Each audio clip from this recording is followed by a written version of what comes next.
Well, awesome. Well, thank you very much for taking the time to do this interview. I've been checking out the new album, and I really love the new direction that the band is going in right now. And sometimes it feels like you need to take a change musically for what's going on, and just seeing the direction from where you were to where you are now, it's just Yeah, incredible. thank you very much, man. Yeah, it's, I'm at the point now. It's very close to coming out, but it's not out yet. So it's like this big build up before a release, and it's a weird feeling. But I'm quite excited. I just want people to hear it. I just want to put it out there so the pressure's off. But yeah, I've come a long way, man. I was just chatting with someone else earlier on, and yeah, we played a festival at the weekend, where in England there's a black metal festival in the woods, called Darkness over Cumbria, or the Blackwood Gathering. It's the same thing.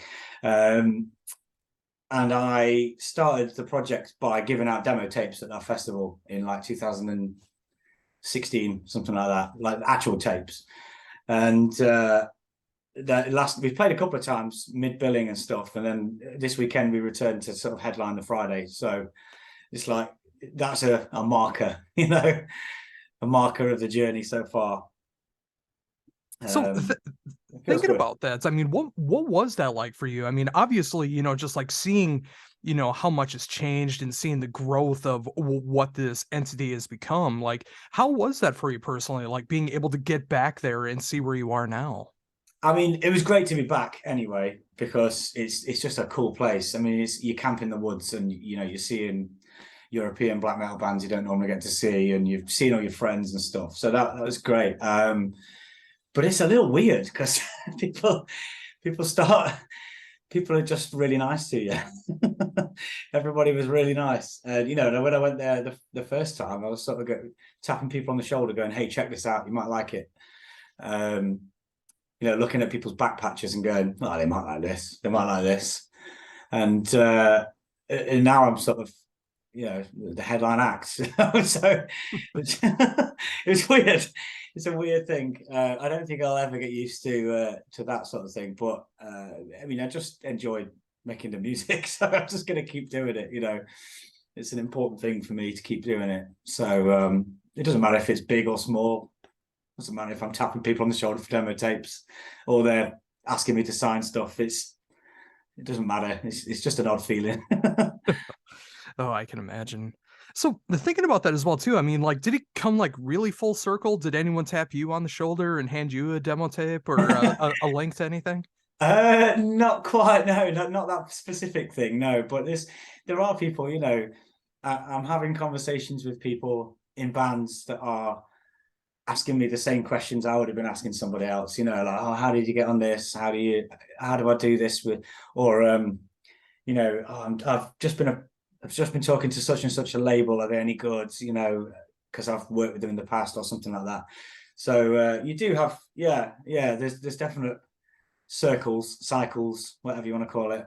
Um, yeah, it's good. I think that's how it should be. It should this such a strange subgenre of certain culture of art and music that I think you need to be like giving people just returning the favor, giving people chances and listening to people and all that sort of thing. I think you just got to be. It's got to be an open door, hasn't it? You know, I don't like this gatekeeping bullshit. Black metal's only for me. Like, fuck off. It's just like you're in the most like the smallest genre of music that there is. Can't get any smaller, can it? Why not get someone else you can have a conversation with about it, like how much you enjoy it? That's much better.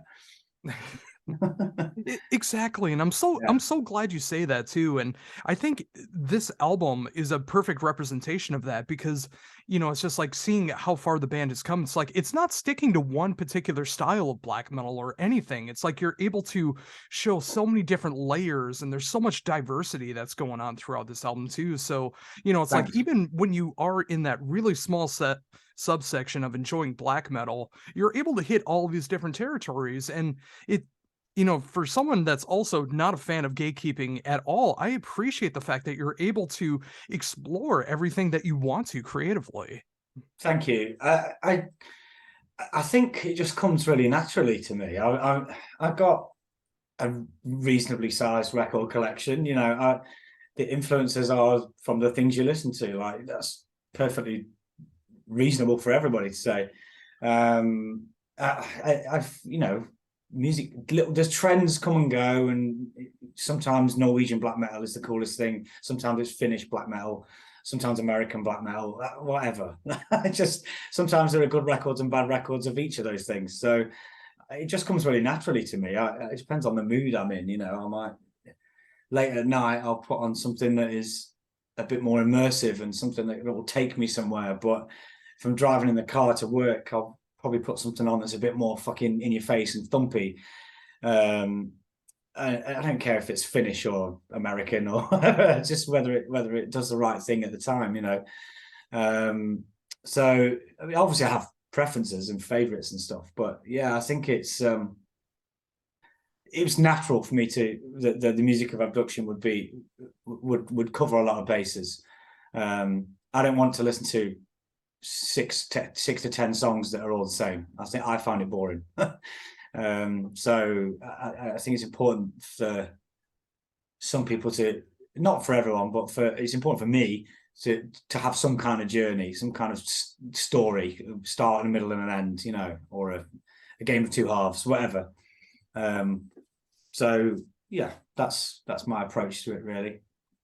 Oh, and it's so great to hear that too. And again, like from the fan perspective, from being able to check this out, I really do hear everything that you're talking about throughout that. And listening to the earlier material, now listening to the new album, which of course is coming out next week, through a fantastic label like Candlelight. I mean, I'm so glad to see that you're able to be a part of such a great legacy label like Candlelight, and they could see something in what you have to offer, especially with the new territories that are being hit.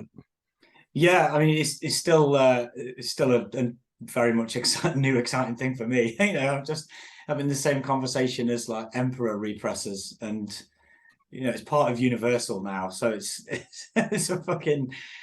a huge deal for me, for someone who grew up listening to Candlelight bands. They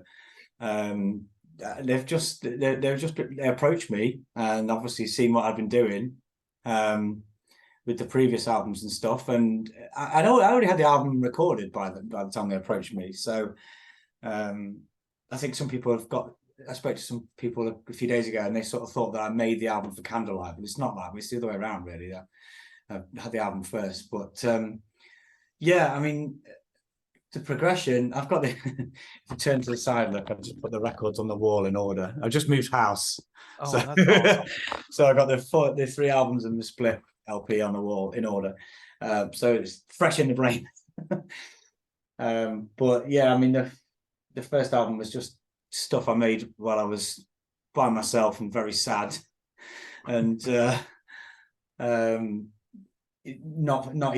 not remotely for anybody else. Just literally just stuff I needed to get out. And there's been other influences along the way, but I mean that's still the underpinning thing. It's still a personal thing, but the production's improved as things have gone on. Now we're at the point where a label like Candlelight is involved. It's really exciting, man. It's really exciting.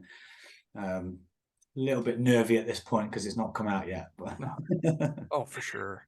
yeah. And you hit on something that I've been noticing upon repeat listens is you mentioned like the early material, it's like it was for yourself and it was when you were feeling sad and you wanted to be able to portray what was going on. And I Yeah. can still hear that going on. I mean, obviously it's much more expanded, but you can definitely feel those emotions that are still going on. Yeah, they're good.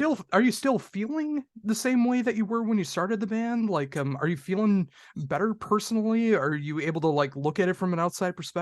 How is that for you? I'm pretty self-reflective as a person anyway. I think, but my personal life is pretty good. I don't have much to complain about. It's not. I don't really know how to put my finger on it. It's always there. There's something that's always there. And and it just comes out through music. I know that sounds really cliche, but like that's the only way for me. I'm, as you know, as you can see, I can talk to people, I can be polite, and I'm okay, I'm fine. But there's always stuff. I think everybody has issues and struggles with things. You know, the last couple of years have been particularly turbulent for most people. So there's definitely a lot of that in it. It's not a lockdown album. I'm not going to say that because that's going to be the new thing, and the new PR thing. It's a lockdown album. No, it's not. But yeah, it's all still there, man. Everything's still there. It's just the misery of being, I suppose. And Oh we yeah. laugh. Oh, and it's something I very much relate to as well too. Like I'm very much the same way. Like I can have these conversations. I can have a good laugh. I can have a deep conversation. But you know, there is sadness in people's lives, especially when you go through all the trials and tribulations of life. And you know, music can be such a great way to be able to show that off. And there's just like particular moments, like musically, or hear the lyrics or whatever is going on. There's just like particular moments, especially on this album, where it's like I can definitely feel the emotion and it does hit like those dark, sad moments. But to me, that is a very cathartic thing too. Like when Yeah, you are dealing with those emotions of sadness or looking at the world or whatever the case is for anybody listening or whoever's writing it, when you're able to listen back on that, I mean, there's so many great dark feelings that can come out in a positive way, and being able to show it off in music like this, like it can come off sad, but to me, it's cathartic. no, it's cathartic for me. You know, as and I think yeah, people seem to identify with that. It's I know there's a strong visual element to the band, and you know the mask and stuff, but the musically there has to be some levels of emotion there for me. I think that's I could write a bunch of just cold riffs, you know, just riffs that are to bang your head to, you know, thrash riffs or whatever, or death metal riffs. But I could do that till the cows come home, but it's not really doing the job for me, you know. It's I don't know. I've been in lots of different bands over the years, but this is the first like proper solo project that's just my writing and it's my vision and everything. And this is the result. So I mean, it is what it is, really. Oh yeah. It's great that people can find. I mean, I really appreciate what you're saying. To hear that from someone else is quite warming. You know, thank you. Oh, That's absolutely. I'm glad you can find the same escape that I find in it. Oh, absolutely. And that's why I turn to black metal so much, because it can invoke so many different kinds of emotions, whether it is sadness, whether it's fear, whether it's scary, whether horror. I mean, there's so many different ways that you can go about it, that like death metal, where it's just about like being as brutal as possible. You're not able to Yeah, get those same kind of emotions that you can in black metal. And a lot of that can come from, you know, just from what you're playing on the instruments. I mean, there's so many different ways to approach black metal, from the guitar, the bass, the drums, any additional instrumentation you want to be able to add to it. There's so much emotion that can come from it, and it just, for someone like me, it has that replay value to it for that reason. yeah, cool. I'm pleased to hear that, man. Thank you. I think black metal's really emotional music. You know, most of it anyway. I think that's part of the charm. That was, you know, there's been different forms of music afterwards, emo, whatever, that claim to be emotional. But black metal has always had an emotional edge to it somehow. The stuff that really gets to people anyway, you know. So yeah, cool. You've just gone really out of focus. I don't know what's happened there, but yeah. Oh no, there we go. Back. Ah, cool. Well, you know, thinking about that as well too. I mean, obviously, with wanting to change things up on here, and there's the, you know, it's just like seeing the new level the band is at right now. I mean, when you first started writing for this album, I mean, what was that like for you when you know you wanted to uh, take things to the next level? What was that songwriting process like for you? um, it's it's pretty much the same thing. I just write at home by myself, you know, like it was on the first album. But there are I think I've just got better at it. Yes. It's not always about necessarily adding more or repeating things. It's just making those creative decisions. I think I've just got a bit better at, which you would expect, after a couple of albums. This is the fourth album now. I would hope that somebody on their fourth album is a slightly better songwriter than they were on the first album. Surely that would make sense. So there is that. But yeah, I'm sorry. What was you remind me of the rest of your question? Oh, I was just wondering about like the songwriting process about. Yeah, and whether it was different. So no, I mean the only difference really is that they went through a few more rewrites. So I think Kurnos Crown, the first track, it was probably about 14 or 15 rewrites, which is ridiculous. I've never ever like spent that long completely changing a song. And then I was just happy with it. Eventually I became happy with it, which is took a while.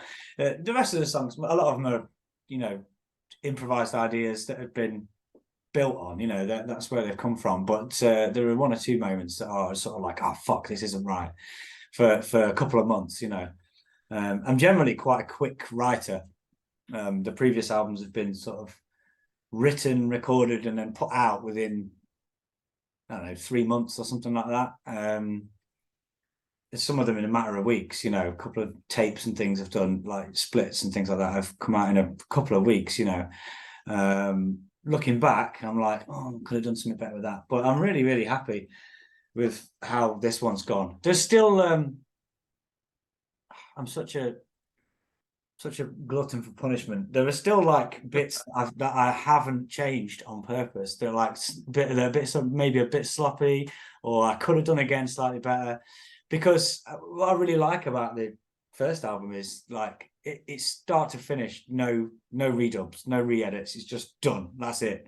2 guitars, once for one guitar, once for another guitar. That's it. And there are fucking loads of mistakes in there, like on the guitar, or just something with the words that doesn't quite work or whatever. And I actually really like that. I think that's really important to leave what was naturally there at the moment in. So there's a lot more of that, even though the new album is a tighter, more polished, more produced album. Still fucking heavy. But there are some things that I've just left in there that are still annoy me, They're like, oh fuck, that's a little bit, that could have come in on the 1, but it's more like 1.5, But again, it's important. I think it's important to leave that shit in, because I don't want it to sound plastic and polished and like a modern tech death album or something like that. That would be horrendous for me. So yeah, I think it needs to have part of the emotion is the natural mistakes, the natural glimpses of realism in there by just not making things too perfect. That's actually what I was just about to say. It's like anytime that you hear like a missed note or something like that, or if it comes in a little early or a little late, like it does add to that emotion, especially when it comes to black metal, because it's just like it's that real authenticity behind it. And Yeah. when you're dealing with those emotions, I mean, it's not a perfect emotion. You're going to be going through so many different it's just like if you're going through a scream or something, it's not going to be like a pitch perfect scream. There's going to be some Yeah. cracks in it. And the same thing goes with like the string instrumentation, or you might miss a cymbal when you're hitting it, or Yeah. there's so many different things that can go with it, but it adds to that authenticity, and it adds a bit more pain to the music as well too, which really fits. Yeah, and I think I think what I've inadvertently done is it's only really been, when I've gone to the studio, it's only really been about 50% like complete. Maybe a bit more in this album, maybe more like 60%. So 50% of the words, 50% of the riffs and the song ideas. Obviously I have to show like a drummer what the song's going to be, so he's got to learn it. But all the other bits, there's a lot of room for improvisation and experimentation, and I think that's really important. That's how you find new areas. Oh fuck, I did that wrong, but that actually sounds pretty good. And this album's full of those, full of those moments. So yeah, I hope people enjoy it. Oh, for sure. Yeah. And thinking about that as well too. I mean, obviously with, making a very human album where you can have mistakes and things like that. The fact that again that you're taking things to the next level and you actually have live musicians now being able to help replicate the music. I mean, what is that like for you being able to hear someone else play the music that you write? it's it's a different beast. Um, Sitting at home and creating something that you're happy with is like, oh fuck, obvious, that's amazing. But then having that replicated live in front of 200 people or whatever, is something other on another level. I'm really lucky that my four best friends are the guys in the band that help me out with the live duties. Um, it's and I just sing live, so I'm not playing guitar. I'm not playing drums. I'm not doing anything else. But we try our best to replicate the stuff on the record. There's other layers going on live as well. There's other things happening. All the production of the album is live as well. And I don't mind. If someone forgets a stop and carries on playing, or it doesn't forgets a riff or something. Like, I don't mind little mistakes. I think like it goes back to what you were saying a minute ago. I think it's character building. I think it works, and you get a representation of something in that moment then, and that is the representation. That's what it is, and it doesn't mean it's not enjoyable. So yeah, I mean, the live thing creates a different experience. It's for something that started off with just a solo thing, just me, in my bedroom or my living room. Having some of them songs resonate in a room full of hundreds of people is an unbelievable feeling. Yeah, I mean, for a while I was quite unique because I was a solo black metal artist that played live, by myself, with a backing track and stuff, and that was a sort of like it got me some attention for sure. It's like Leviathan, but playing live. But it's having an actual bunch of humans playing it at full volume is way better. It's way better. Yeah. Oh, for sure. So, thinking about that as well too. I mean, what was it like to be able to like start putting together set lists for this? I mean, obviously you want to be able to promote the new album and you want to be able to show off what you've done with the previous records. What was that like for you? Well, we're getting to the point now where this is album 4, and a fairly popular split in the middle as well. So there's like almost picking from 5 albums to what songs do you play live. And in the UK, in the shows we're playing, if it's like a busy all day, you might only get 30 minutes. So you really have to choose what songs. Oh, it's also what songs do the guys know, because they don't know every song. They don't need to know every song. So it's what do they know and what can we play, and what we decide beforehand, obviously. But we're getting to the point where we're actually I've got quite a lot of material now. So I think there should always be like 2 new songs, maybe, two current songs. So there are, but then there's problems with the timing, because like we wanted to play Plutonian Gate from the new album, but that's 11 minutes long. So I was gonna say, yeah. yeah. So yeah, so we try and do at least 2 at each show, but some people want to hear the old stuff too. So I don't know. It depends on the show and what we think is best at the time, but we try and make an educated decision beforehand. Oh, for sure. So, thinking about that as well too. I mean, obviously with the new album Black Blood coming out next week through Candlelight Records, and I've seen so many great things about what's going on with the band. I've seen so much positive reception for the single so far, the album. I've heard some things about the show this weekend where saying that you guys are the best that you've been so far, which I think is so cool to see that. Like, Yeah, thanks. what's gonna be going up next after the release of the album? That is a good question. So I mean, we've got a handful of shows like until towards the end of the year, until December. Album release show and things like that. But next year really for me will be about trying to hit Europe properly. We played Throne Fest in Belgium a few months ago, which was incredible. yeah, we're having a conversation about Candlelight being on the same conversation as Emperor. At Throne Fest, we're on the same billing as like Venom and Primordial and Black Salice, who I really like, and everything from like super cool underground bands to huge bands, and we're in there in the dressing room hanging out with these bands. It's like fucking hell, it's actually doing really well, isn't it? So there'll be, I hope there'll be more chance to capitalize on that at the minute, for early next year, and then the summer will be festivals. Hopefully, that's the plan, But other than that, I don't know really. I don't think too far ahead because these things can go up and down. We're doing really well, and I will do my best to keep that going. But no band is on an upward trend 100% of the time. So let's be honest. So we'll see. We'll see where it goes. But yeah, next year it'll be Europe and festivals. That's the plan.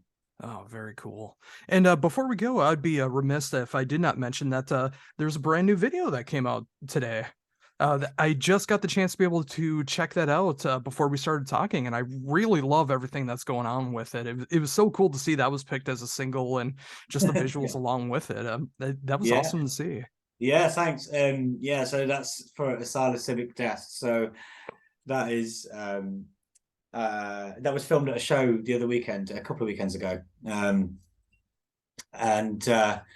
we only really had we had a half an hour set, and that was the time to shoot the video. We had plans to do a lot more with the narrative and stuff, but we just time constraints led to that, just a live performance. But really happy with it.